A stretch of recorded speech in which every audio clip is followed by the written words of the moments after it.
रजब भट्ट की Ayesha TikToker case के हवाले से यहाँ पर पेशी थी, लेकिन गैर हाजिर रहे हैं जी मान डोगर साहब और रजब भट्ट साहब। तो यहाँ पर बात करते हैं कि कमरे अदालत में क्या बातचीत हुई, क्या आर्गूमेंट्स हुए और इस केस की नौयत क्या है। अस्सलाम वालेकुम रामी साहब। जी वालेकुम अस्सलाम। सर कैसे हैं आप? जी शुक्र अल्लाह। जनाब वाला मुझे ये बताइएगा कि आज रजब भट्ट अपनी पेशी पर हाजिर ना हो सके तो क्या कहेंगे, क्या कमरे अदालत में बातचीत हुई, क्या आर्गूमेंट्स हुए?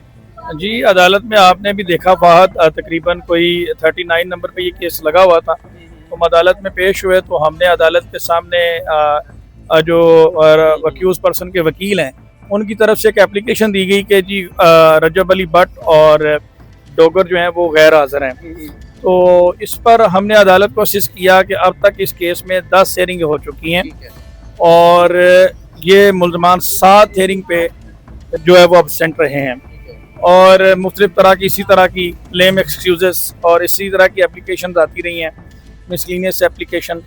तो जिसके बाद अदालत ने पूरी ऑर्डर शीट को पेरूस किया और उसमें ऑनरेबल कोर्ट ने देखा कि 3 दफ़ा इनके नॉन बेलेबल अरेस्ट वारंट भी इशू किए गए, जिनको मनसूख करवाने के लिए किसी किस्म की इन्होंने ना ही कोई एप्लीकेशन दी और ना ही उस हवाले से कोई अदालत में शोटी दी।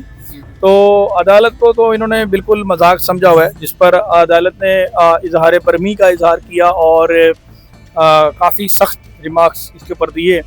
और पहले तो ऑनरेबल कोर्ट इनकी एप्लीकेशन एक्सेप्ट ही नहीं कर रही थी, उसके बाद इनके वकील साहब ने इल्तिजा की कोर्ट से, तो उन्होंने कहा जी विद लास्ट वार्निंग, और क्लियरली ऑर्डर में लिखा है कि अक्यूज पर्सन टर्न वाइज, कभी रजब अपसेंट हो जाता है, कभी मांडोगर अपसेंट हो जाता है, जो है वो टर्न वाइज अब्सेंट हो रहे हैं और ट्रायल को जो है उसमें हर्डल क्रिएट कर रहे हैं और रुकावट के पैदा कर रहे हैं ट्रायल में और कोर्ट की प्रोसीडिंग में।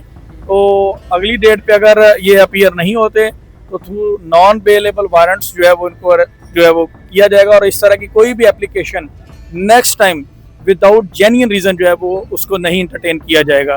तो एक तरह से शटअप कॉल इनको दी गई है और इसके बाद उनके जो काउंसिल उन्होंने कहा जी हमें तो पुलिस ने बेगुनाह कर दिया है और 265D के तहत मैं आर्गू करना चाहता हूं, जिस पर अदालत ने कहा कि जी 265D को देखना कोर्ट का काम है, आपका काम नहीं है। अगर चार्ज फ्रेम होता होगा तो हम चार्ज फ्रेम करेंगे, अगर नहीं होगा तो एज़ पर लॉ हम उसको देखेंगे। तो अब अदालत ने इसको 11 तारीख के लिए रखा है और उसके बाद इंशाल्लाह ऑनरेबल कोर्ट जो भी ऑर्डर फरमाएगी इंशाल्लाह हम उसके बेहतर हो गया। हमेशा मुझे ये बताइएगा कि इस केस के आगे आने वाले दिनों में नौयत क्या देखते हैं आप? नौयत क्या ये केस जो सा था वो जीरो से आपने इस केस को उठाया है और पकड़ा है? देखें अच्छा वकील, मैंने तो पहले ही फहद आपको बताया था तमाम मीडिया के दोस्तों को, मैंने इस केस को बतौर चैलेंज लिया है। मेरी तो प्रैक्टिस इसी तरह की रही है कि मेरे पास बिगड़े हुए केसेस आते हैं। मैं 2000 केस में वकील था उनके फादर का, तो 6-7 दफ़ा उस बच्ची ने स्टेटमेंट बदला, फाइनली वो अपने पेरेंट्स के पास गई। तो इसी तरह की मेरी प्रैक्टिस रही है। तो मैंने तो इस केस को, ये बहुत ही वीक केस था, इसको चैलेंज के तौर पर लिया। अल्हम्दुलिल्लाह by the grace of Allah Almighty, जो कंप्लेनेंट का स्टांस था, जो मुल्ज़म के असर रसूख की वजह से वो नहीं आ सका था फाइल पे, वो हमने लाए और इस वक्त हमारे पास इनक्रिमिनेटिंग मटेरियल की सूरत में मेडिकल रिपोर्ट्स हैं जो अक्यूज़ के अगेंस्ट हैं। 164 का स्टेटमेंट है, 161 का स्टेटमेंट है, उसके अलावा रिकवरी मेमोज़ हैं, मोबाइल फ़ोन की रिकवरी है, USB की रिकवरी है, 45 पेजेस ऑफ व्हाट्सएप चैट हैं और इसके अलावा अदर मटेरियल है। तो इतना ज़्यादा मटेरियल जो है ये सज़ा कराने के लिए सिर्फ जो है वो 164 का स्टेटमेंट काफ़ी है।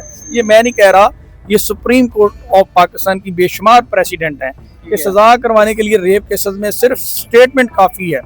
तो विक्टिम अदालत में मौजूद है, विटनेस अदालत में आपके सामने खड़ी हुई हैं पलवशा, तो अदालत में मौजूद हैं।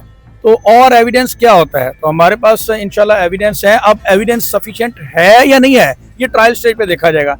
तो मैं तो इसको देख रहा हूँ कि इसमें चार्ज फ्रेम होना है और चार्ज भी फ्रेम होना है और इनको सजा भी होनी है। मैं तो इस केस को यही देख रहा हूँ। बेहतर हो गया। रामेश साहब मुझे ये बताइएगा कि बकौल आपने कहा कि मैंने ये केस जो है बतौर चैलेंज एक्सेप्ट किया है, ये बताइएगा कि आपने तो चैलेंज के तौर पर एक्सेप्ट किया, आपका एक बयान भी आया जिसमें आपने कहा कि अब इनका जो सा मुकाबला है वो पढ़े लिखे वकील के साथ होने जा रहा है और इसके बावजूद रजब साहब जो से हैं वो आउट ऑफ प्लेस है, वो यहाँ पर पेशी पर नहीं आए, मान डोगर साहब भी यहाँ पर पेशी पर नहीं आए, पीछे भी एक पेशी पे रजब साहब जो से तो वो किसी मामले की वजह से शायद ना आ पाए हो यहाँ पर। तो आप क्या समझते हैं ये सिनेरियो क्या है? क्या आप मतलब कि अपने आप को तो चैलेंज एक्सेप्ट कर रहे हैं, लेकिन इस केस की नौयत को आप इस बेस पर कैसे देखते हैं? देखें, उसके हवाले से अदालत ने बड़ा ज़बरदस्त ऑर्डर पास किया है, और जब रिटर्न ऑर्डर आएगा तो आप उसको देखिएगा, आप उसको दिखाइएगा लोगों को भी कि अदालत ने कितना स्ट्रिक्ट ऑर्डर इनके अगेंस्ट पास किया है, और लास्ट वार्निंग के साथ इनकी अब्सेंट की जो एप्लीकेशन है वो एक्सेप्ट की है, और अगर अगली डेट पे नहीं आएंगे तो इनके अरेस्ट वारंट इशू होंगे। बेहतर हो गया। आखिरी सवाल में सिर्फ जामिल साहब ये पूछना चाहूँगा, मुझे ये बताइएगा कि असल कसूरवार जौन सा है वो सलमान है, लेकिन सलमान का इस केस में कहीं पर भी नाम नहीं लिया जा रहा, ना चलान इशू किया गया है, ना वो यहाँ पर पेशी पर किसी भी तरह से वो हाजिर हुआ है, तो रजब का नाम लेकर यहाँ पर केस को आगे चलाया जा रहा है। तो असल मसला सलमान के साथ है या रजब के साथ है? देखिए, ये 5 इसमें अक्यूज पर्सन है, 5 गुनहगार हैं इस केस में। नंबर 1 पे सलमान है, उसके बाद रजब है, जहांगीर है, जवाद है, अब्दुर्रहमान है जिसको मान डोगर कहते हैं। तो ये 5 अक्यूज हैं। जो मेन अक्यूज है उसकी हद तक एलिगेशन है रेप की हद तक, बाकी जो है वो उसके फैसिलिटेटर हैं, उसके अबैटर हैं, उन्होंने एविडेंस मिटाए हैं।